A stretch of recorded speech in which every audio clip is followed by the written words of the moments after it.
Those reading out victims' names from the Ukrainian Airlines crash were choked with emotion. So were many who watched.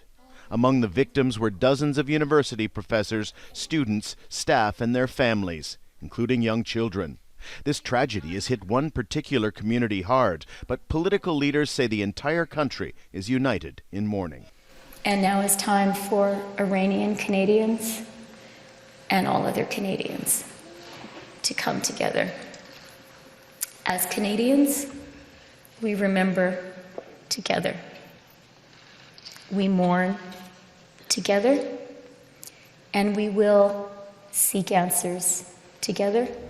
So hundreds of people are waiting outside as the ceremony goes on in a hall that seats 1,800, already full to capacity.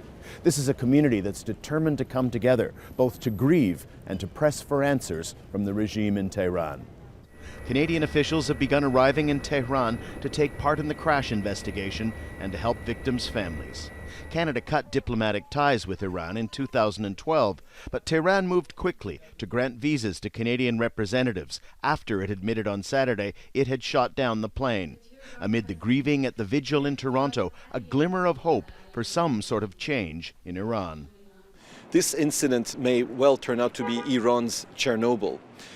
Because it's really the straw that broke the camel's back. People have already suffered enough from violent repression and authoritarianism and corruption. People in Iran are truly suffering, especially the young people. This is one of many events held across Canada since the crash in Tehran last week.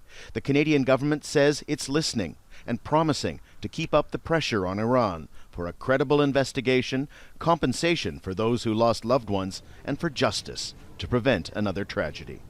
Daniel Lack, Al Jazeera, Toronto.